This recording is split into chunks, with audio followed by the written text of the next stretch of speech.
सन्माननीय सदस्य जयंत पाटील साहेब. Ticket confirm.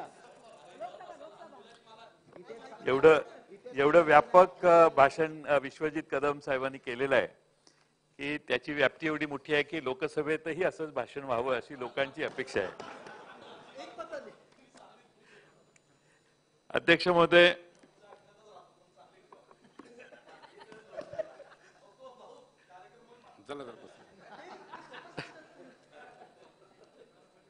अध्यक्ष महोदय, सगळ्यांनी जवळपास बरेच विषय मांडलेले आहेत. मी मुद्द्याचाच बोलून माझं भाषण संपवणार आहे. अध्यक्ष महोदय, आपण कुणी आरक्षण दिलं याचा वाद करतोय. बरेच भाषणं तुम्ही नाही केलं, आम्ही केलं. मला वाटतं यापूर्वी 2019च्या आधीची विधानसभा, 2014च्या आधीची विधानसभा या सगळ्यांनी एकमताने मराठा समाजाला आरक्षण देण्याची भूमिका केलेली आहे. त्यात कोणी नाही केलं आणि कोणी केलं हा विषय नाही. काही तांत्रिक वेगळ्या कारणाने वेगळ्या वेळी मराठा आरक्षण कोर्टात टिकलं नाही. आता ते आरक्षण कोर्टात टिकलं नाही ते त्या वेळच्या सरकारला दोष देण्याचाही प्रयत्न मग दुसऱ्या बाजूने करायचा आणि त्याचं राजकारण करायचं हे फारसं योग्य नाही. अध्यक्ष महोदय, मला वाटतं की सभागृहात कोणाचाच मराठा समाजाला आरक्षण देण्यासाठी विरोध असेल असं मला वाटत नाही. अध्यक्ष महोदय, पण हे करत असताना आपण अध्यक्ष महोदय मागच्या काळामध्ये जुलै 2014ला एक आरक्षणाचा अध्यादेश निघाला. नानांनी मगाशी उल्लेख केला. 26 सप्टेंबरला पृथ्वीराज बाबांनी 2014ला राजीनामा दिला. देवेंद्र फडणवीसजी मुख्यमंत्री 31 ऑक्टोबरला झाले. 14 नोव्हेंबरला मुंबई उच्च न्यायालयाची अंतरिम स्थगिती आली. 9 जानेवारीला 2015ला अध्यादेशाचे कायद्यात रूपांतरही आपण केलं. असा सिक्वेन्स अध्यक्ष महोदय आहे. त्यामध्ये अध्यक्ष महोदय कायद्याचे रूपांतर 9 जानेवारीला झाले. 7 एप्रिल 2016ला पुन्हा उच्च न्यायालयाची स्थगिती आली. 4 मे 2017ला सुनावणीच्या दरम्यान मराठा समाज माहिती गोळा करण्यासाठी राज्य मागासवर्गीय आयोगाकडे सादर, त्यानुसार गायकवाड आयोगाची राज्य शासनाने स्थापना केली. अध्यक्ष महोदय, मी आपल्याकडे गायकवाड समितीने काय केलं याचा आपण थोडासा बारकाईने अभ्यास केला पाहिजे. अध्यक्ष महोदय, गायकवाड समितीच्या नंतर मी काल परवा पृथ्वीराज चव्हाण साहेब बोलले, त्यानंतर उपमुख्यमंत्र्यांनी उत्तर दिलं त्याला की त्यांच्या भाषणाला की त्यावेळी सरकारचा अधिकार होता का? सरकारचा अधिकारच नव्हता असं पृथ्वीराज बाबांनी सांगितलं. त्यांनी सांगितले की सरकारचा अधिकार होता. अध्यक्ष महोदय, वस्तुस्थिती काय? सुप्रीम कोर्टाने ही केस सुप्रीम कोर्टाकडे गेल्यावर सुप्रीम कोर्टाने कोणत्या मुद्द्याला हात घातला? सुप्रीम कोर्टाने सांगितलं की तुम्हाला राज्य सरकारला अधिकारच नव्हता. कारण 102 घटना जी आहे घटनेतली दुरुस्ती, त्यामध्ये अध्यक्ष महोदय त्यावेळी ज्यावेळी या सभागृहाने देवेंद्र फडणवीसांच्या नेतृत्वाखाली सरकार असताना आपण कायदा केला त्यावेळी आपल्याला तो अधिकार नव्हता. हे मी म्हणत नाही, त्यांनी म्हटलेलं आहे. पण सुप्रीम कोर्टाने स्वतः निर्णय देताना सांगितलंय, जी कारणं दिली त्यामध्ये सुप्रीम कोर्टाने रिजेक्शन केलेलं आहे. त्यातला एक मुद्दा की 102 घटना दुरुस्तीप्रमाणे तुम्हाला राज्याला अधिकारच नाही. हे माझ्याकडे जजमेंटची कॉपी आहे, त्यात स्पष्टपणाने म्हटलेलं आहे. त्यामुळे देवेंद्रजी फडणवीस जे म्हणत होते ते सरकारने, केंद्र सरकारने ऍफिडेव्हिट केलं की बाबा नाही राज्य सरकारला अधिकार आहे. पण सुप्रीम कोर्टाने केलेल्या 102वी घटना दुरुस्ती तपासून निर्णय दिला की राज्य सरकारचे अधिकार तुम्ही 102व्या घटना दुरुस्तीने काढून घेतलेले आहेत. त्यामुळे तुम्हाला अधिकार नाही. मग आपलं रिजेक्शन, मराठा समाजाचं आरक्षण जाण्याचं त्यावेळेचं एक कारण, 4 कारण आहे, त्यातलं एक कारण हे राज्य सरकारला त्यावेळी अधिकार नसताना त्यावेळी आपण कायदा करून त्या ठिकाणी अध्यक्ष महोदय निर्णय घेतला. हे सुप्रीम कोर्टाने म्हटलंय, मी म्हटलेलं नाही. अध्यक्ष महोदय, त्यावेळेचा जो आपला कायदा रद्द झाला त्यात 2-3 महत्वाच्या गोष्टी आहेत. देवेंद्र फडणवीस साहेबांनी गायकवाड समिती नेमली. आता गायकवाड समितीने 0.02% पेक्षाही कमी मराठा समाजाचे सर्वेक्षण केले. मुंबई शहरात मला आठवतं त्यावेळी 9 जणांचं सर्वेक्षण केलं. महाराष्ट्रामध्ये 30-35 हजार लोकांचं सर्वेक्षण केलं आणि एवढ्या मोठ्या समाजाच्या बद्दल गायकवाड कमिटीने निष्कर्ष काढले. आणि त्यामुळं अध्यक्ष महोदय, फडणवीस देवेंद्र फडणवीसांच्या सरकारने गायकवाड समितीचा जो त्यांच्या काळात अहवाल करून घेतला तो सायंटिफिक नसल्याचा ठपका सुप्रीम कोर्टाने ठेवला. इतका कमी सॅम्पल सर्व्हे स्वीकारून तत्कालीन फडणवीस सरकारने आरक्षण जाहीर केलं होतं. त्यामुळे अध्यक्ष महोदय, कशामुळे आरक्षण गेलं याचा हा एक महत्वाचा मुद्दा आहे. अध्यक्ष महोदय, दुसरा मुद्दा सुप्रीम कोर्टाने निदर्शनाला आणला तो म्हणजे 50% वर जायचं असेल तर काही विशेष कारण लागतं. गायकवाड समितीने सांगितलं की मराठा समाजाची लोकसंख्या जास्त आहे म्हणून हे 50% वर नेण्यासाठी हे सबळ कारण आहे, जे सुप्रीम कोर्टाने रिजेक्ट केलं. अध्यक्ष महोदय, तिसरा एक मुद्दा त्यांनी सांगितला की मराठा समाजाची तुलना तुम्ही कोणाशी केली? SC, ST, OBC यांच्याशी. सुप्रीम कोर्ट म्हणतं की त्यांच्याशी तुलना करण्याची आवश्यकता नव्हती. तुम्ही इतर ओपन कॅटेगरीतले जे समाज आहेत त्यांच्याशी तुलना करणं आवश्यक होतं. हे एक सुप्रीम कोर्टाने निर्णय देताना दुसरं कारण दिलं. तिसरा महत्वाचा मुद्दा म्हणजे त्यांनी असं सांगितलं सुप्रीम कोर्टाने 1904 सालापासूनची कागदपत्र तुम्ही जोडलेली आहेत मराठा समाजाचा मागासलेपण सिद्ध करण्यासाठी. आज वस्तुस्थिती काय याच्याविषयी तुम्ही माहिती द्या असं सुप्रीम कोर्टाने त्यावेळी सांगितलेलं आहे. आणि अध्यक्ष महोदय, काही रिपोर्ट त्यापूर्वी मराठा समाज जरा ऍडव्हान्स्ड आहे वगैरे असे काही रिपोर्ट पूर्वी आलेले ते त्या मुद्द्यांशी गायकवाड समितीने डील केलं नाही असा एक मुद्दा त्यात अध्यक्ष महोदय होता. आणि म्हणून अध्यक्ष महोदय, काही मुद्दे असे होते की सुप्रीम कोर्टाने ते रिजेक्ट केले. अध्यक्ष महोदय, मग हायकोर्टात जे आरक्षण टिकलं ते सरकार बदलल्यावर सुप्रीम कोर्टात गेल्यावर गेलं का असा एक आर्ग्युमेंट होतं, खासगीत लोक बोलतात. अध्यक्ष महोदय, आपल्या माहितीसाठी सांगतो की हायकोर्टामध्ये जे वकील होते, मग मुकुल रोहतगी होते, पटवालिया होते, थोरात VA होते आणि अनिल साखरे होते. हीच टीम अध्यक्ष महोदय सुप्रीम कोर्टात देखील आपली होती, दुसरी कुठली नव्हती. याच वकिलांनी त्याच लाईनवर सुप्रीम कोर्टात आपलं मत मांडलं आणि त्याचबरोबर सरकारकडून नव्हतं. अध्यक्ष महोदय, दुसरा मुद्दा, मराठा समाजाने देखील 6 जणांची समन्वय समिती नेमलेली होती वकिलांची, जी कोऑर्डिनेट करत होती. आणि त्या in addition to that Maratha समाजाने स्वतंत्र वकील देखील दिलेले होते.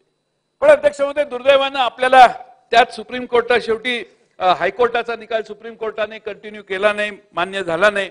दुर्दैवाने आपलं तेव्हाचं आरक्षण गेलं. पण मी हे मुद्दा यासाठी मांडतोय की अध्यक्ष महोदय, त्याच टीमने दिल्लीत मुंबईत जे मांडलं हायकोर्टात तेच सुप्रीम कोर्टात मांडायचं काम झालं. पण सुप्रीम कोर्टाने 102वी जी घटना दुरुस्ती झाली ते कारण दिलं की तुम्हाला अधिकार नसताना तुम्ही हा कायदा का केला.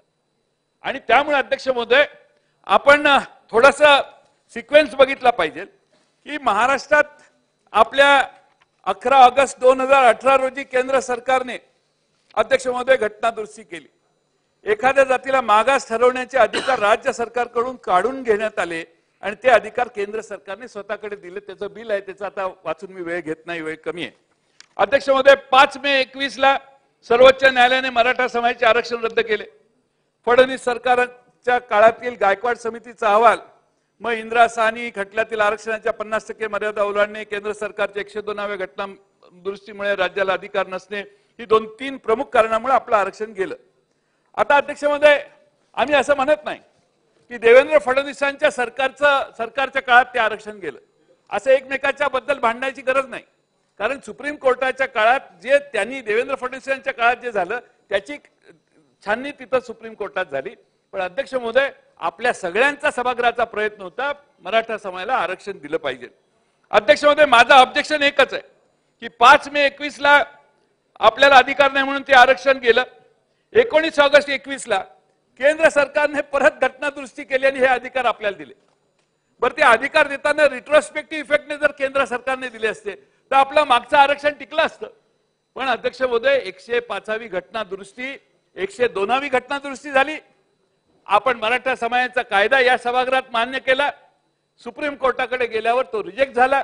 त्यानंतर 3-4 महिन्याने पुन्हा केंद्र सरकारने 105वी घटना दुरुस्ती दिली आणि अधिकार परत दिले. अध्यक्ष महोदय, या 7, 8, 10 महिन्याच्या कालखंडातला हा विंडोचा पिरियड जो आहे त्यात आपलं आरक्षण गेलं.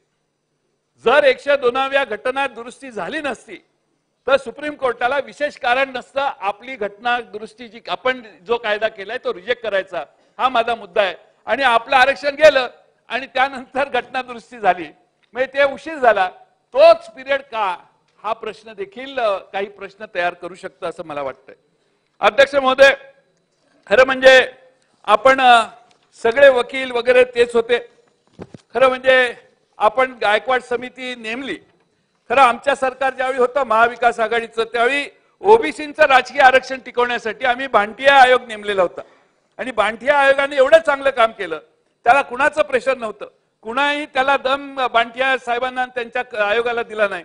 त्यांनी जो शिफारशी केल्या त्या सर्वोच्च न्यायालयाने मान्य केल्या आणि स्थानिक स्वराज्य संस्थांमध्ये ओबीसीचं आरक्षण सुप्रीम कोर्टाने पुन्हा बहाल करण्याची जी भूमिका आमची होती तिला मान्यता दिली. त्यामुळे आयोग ज्यावेळी नेमतो ते सगळ्यात मोठं क्रुशियल काम आहे. आपण गायकवाड समिती नेमली. गायकवाडांच्या नेतृत्वाखाली जे काम झालं त्याची सगळी मगाशी सांगितलेले मुद्दे, त्यामुळे आपलं काही प्रश्न तयार झाले. अध्यक्ष महोदय, आज आयोगाची परिस्थिती काय? आज अध्यक्ष महोदय आपल्या आयोगाच्या 2 सदस्यांनी राजीनामा दिला. ते म्हणतात की मला आमच्यावर प्रेशर आलं त्यामुळं आम्ही राजीनामा दिला. त्यानंतर अध्यक्ष महोदय अध्यक्षांनी काल परवा राजीनामा दिला, काहीतरी 4-5 तारखेला राजीनामा दिला निरगुडे साहेबांनी. आणि अध्यक्ष महोदय त्यामध्ये अध्यक्ष महोदय आज आपल्याला दुर्दैवाने आयोगाच्या बद्दल ही शंका निर्माण झाली. आणि हे का मी सांगतोय तर आयोग अध्यक्ष आणि सदस्य ह्यांनी जर राजीनामे दिले, उद्या तुम्ही नवीन माणसं आता कोणीतरी नेमलाय, त्यांनी सगळ्यांनी मिळून आपल्याला सोयीचा अहवाल दिला तरी सुप्रीम कोर्टात कोणीतरी जाणार आणि तिथं सांगणार की हे बघा हे प्रेशर करत होते या आयोगाला, या 2 सदस्यांनी अध्यक्षाने राजीनामा दिला, त्यानंतर त्यांनी सोयीची माणसं आणली आणि हा अहवाल तसा आणलेला आहे. जरा 2 मिनिटं. त्यामुळे अध्यक्ष महोदय हे फार धोकादायक आहे. खरं म्हणजे सन्माननीय मुख्यमंत्र्यांनी आयोगाच्या अध्यक्षांना आणि सदस्यांना समजावून सांगायला पाहिजे होतं, कोणालाही कुठल्याही मंत्र्याला त्यांच्यावर दबाव करू नका म्हणून सूचित करायला पाहिजे होतं आणि आयोगाला पूर्णपणाने संरक्षण देऊन त्यांच्याकडून काम करून घेणं आवश्यक होतं. आता बाहेर बातम्या गेल्या, वर्तमानपत्रात त्यांनी बाहेर स्टेटमेंट दिले की आमच्यावर प्रेशर होतं म्हणून आम्हाला हे काम करायचंच नाही म्हणून माणसं पद सोडून जायला लागली. हे अध्यक्ष महोदय फार गंभीर आहे. आज आपण कायदा करूच, काही प्रॉब्लेम नाही, आमचा तर सगळ्यांचाच पाठिंबा असेल. तुम्ही जे सरकार मांडाल मराठ्यांचे आरक्षण देण्यासाठी त्याला आमचा सगळ्यांचा पाठिंबा आहे. पण त्याचबरोबर ही जी मागचा इतिहास आहे हे सगळं हायकोर्टात आणि सुप्रीम कोर्टात मांडण्याचं काही काम काही लोक करतायत. खरं म्हणजे मराठ्यांच्या आरक्षणाला विरोध करणाऱ्यांचे वकील कोण आहेत, अर्ज कुणाचे आहेत, ह्याची खरं म्हणजे कारण मीमांसा किंवा तपासणी केली पाहिजे. कोण लोक जातात मराठा आरक्षण मिळालं की विरोधात, त्या वकील मोठे मोठे कसे उभे राहतात, त्यांना कोण फंडिंग करतं, कोण त्यांना अर्थपुरवठा करतं, 10-20 लाख रुपयाची फी एकेका वकिलाची देण्यासाठी कोण त्यांच्या मागे आहे. आणि मग अशा चर्चा सुरू झाल्या की मग त्यातनं काही शंका तयार होतात. आणि म्हणून अध्यक्ष महोदय माझी आपणाला विनंती आहे की आपण याकडे गांभीर्याने बघितलं पाहिजे, आयोगाचं काम व्यवस्थित झालं पाहिजे. तिसरा महत्वाचा भाग आहे म्हणजे अध्यक्ष महोदय आपण जात धर्म पक्ष सगळा अभिनिवेश दूर ठेवून आता काम करण्याची गरज आहे. आपण खरं म्हणजे महाराष्ट्र हा मगाशी सांगितलं त्याचं रिपिटेशन करत नाही, हा सर्व जाती धर्मांना बरोबर घेऊन जाणारं राज्य आहे. या राज्यामध्ये कधी जाती जातींमध्ये भेद नव्हते, एकमेकाचा द्वेष नव्हता. आता काय झालेलं आहे, आरक्षणामुळं प्रत्येक जात दुसऱ्या जातीचा द्वेष करते का काय असं वातावरण तयार केलंय. नानांनी मगाशी बरोबर सांगितलं की लोक आता एकमेकाला त्या सोशल मीडियामध्ये एवढ्या शिव्या एकमेकाला द्यायचं चालू आहे. हे काय चांगलं नाहीये. आपण महाराष्ट्र कुठं नेऊन ठेवलेला आहे हे आपण सगळ्यांनी म्हणून एकदा विचार केला पाहिजे. महाराष्ट्रातल्या सामान्य माणसांची तरुण मुलांची मनं प्रत्येक जातीमध्ये एवढं अंतर पडायला लागले अध्यक्ष महोदय की दुर्दैवाने आपली सगळी वीण उसवलेली आहे. आपल्या सामाजिक सोशल फॅब्रिक जे आपलं आहे ते सगळं उसवलेलं आहे असं आता वाटायला लागले.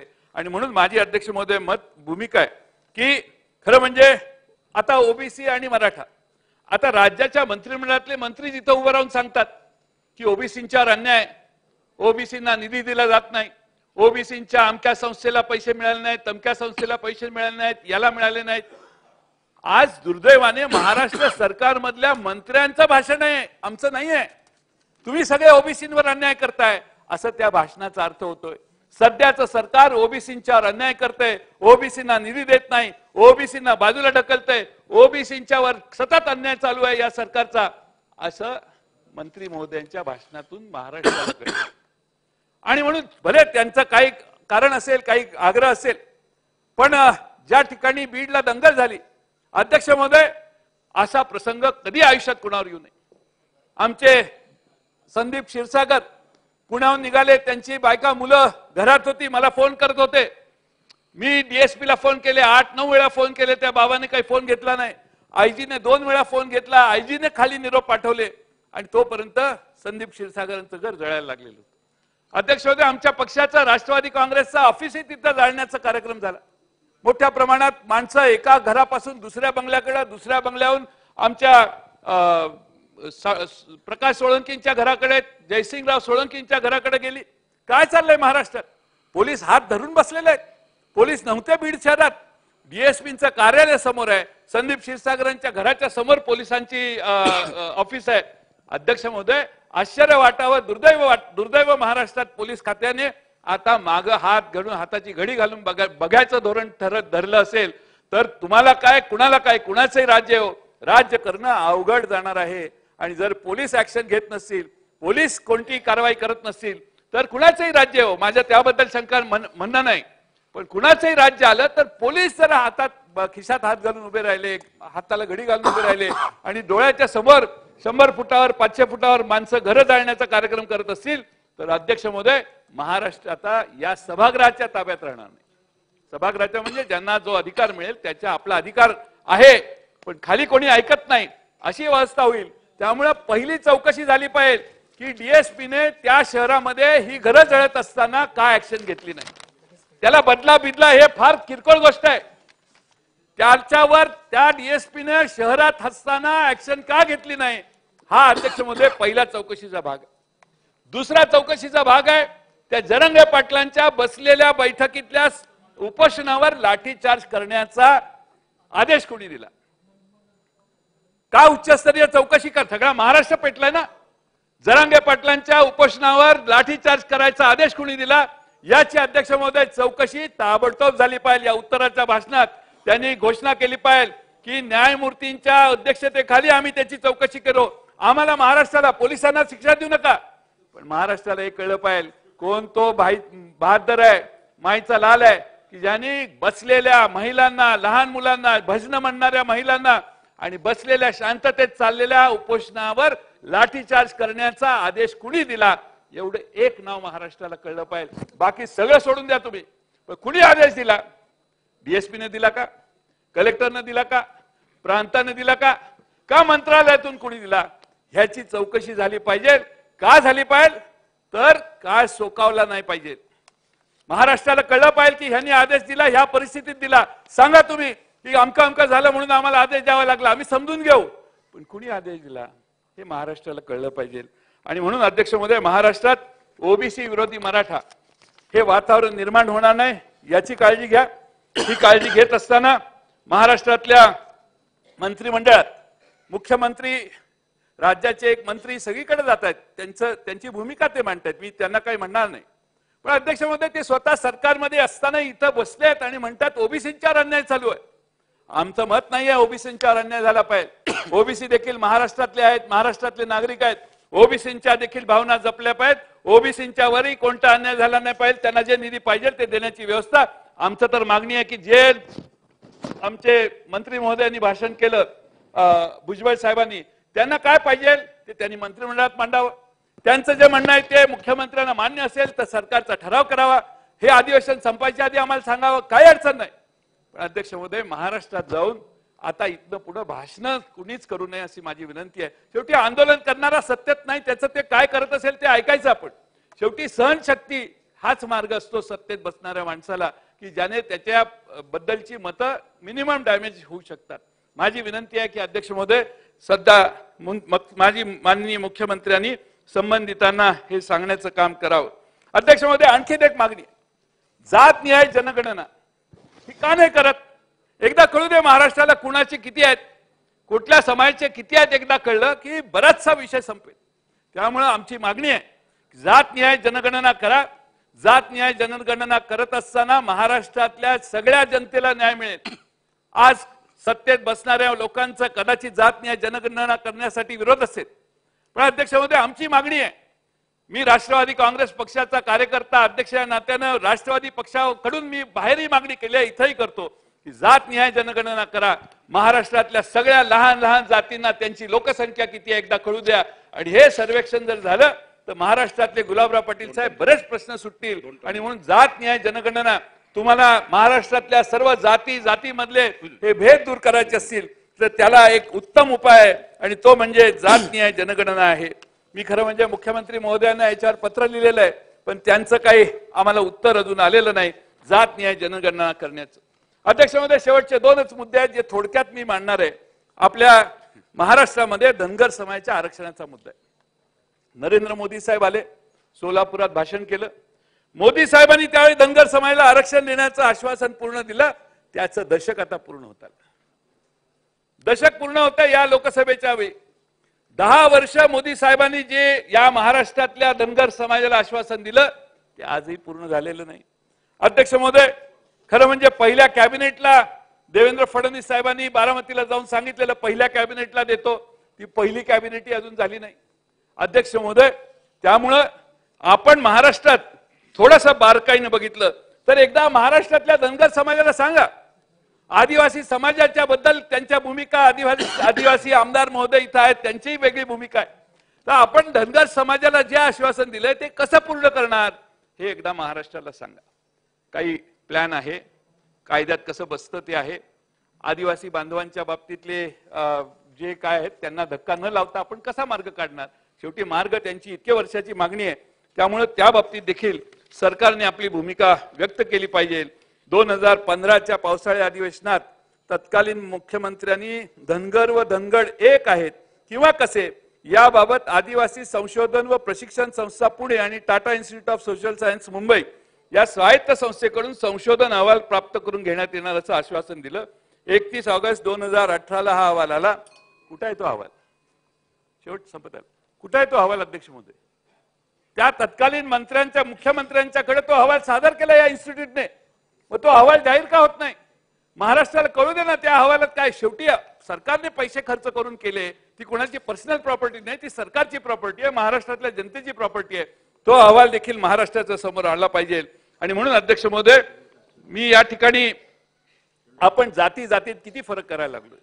आता मी असं ऐकलं की शेड्यूल कास्ट मध्ये ABCDEF करायचं चाललंय। अध्यक्ष महोदय हे सगळं करायला लागलो तर भांडणं, वादावादी, संघर्ष हे करतील, म्हणून मी म्हणतोय जातनिहाय जनगणना करा, जातनिहाय जनगणना करा, सगळ्यावर उत्तर निघेल। ते करायच्या ऐवजी आपण शेड्यूल कास्ट मध्ये वर्गीकरण करायला लागलो तर आणखी नवे प्रश्न तयार होतील, आणि त्यामुळं सगळ्यांना, अगदी मातंग समाजाची लोकसंख्या किती आहे, बौद्ध समाजाची लोकसंख्या किती आहे, चर्मकार समाजाची लोकसंख्या किती आहे कळू दे ना एकदा, सगळे आपल्याला मोजायला, म्हणून सगळ्यावर उत्तर आहे।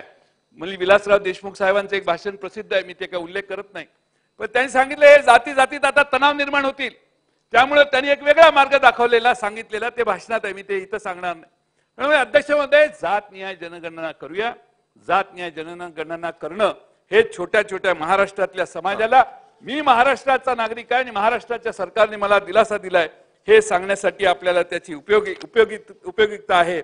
आणि म्हणून मी सरतेशेवटी राज्यात जातनिहाय जनगणना करावी, मराठा समाजाला घटनेच्या चौकटीत टिकणारं आरक्षण द्यावं, माझी एक शेवटची विनंती करून मी भाषण संपवतो।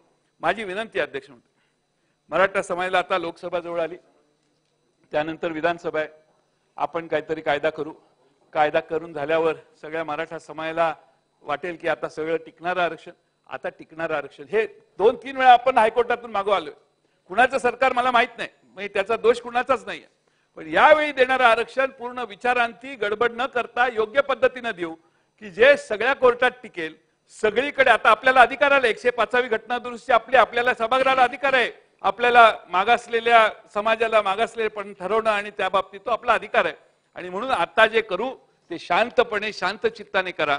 ज्यांना मला माहित नाही जरांगे पाटलांना आपण आश्वासनं काय दिलेली आहेत, त्यामुळे तारखा ते देत आहेत, आपण त्यांच्या पुढच्या 8 दिवसाच्या तारखा देतोय।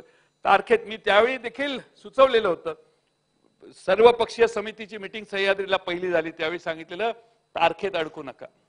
तारखेत अडकलं तर आपल्याला त्या वेळेत करता येत नाही. हा प्रश्न सुटण्यासारखा आहे पण अवघड किचकट आहे.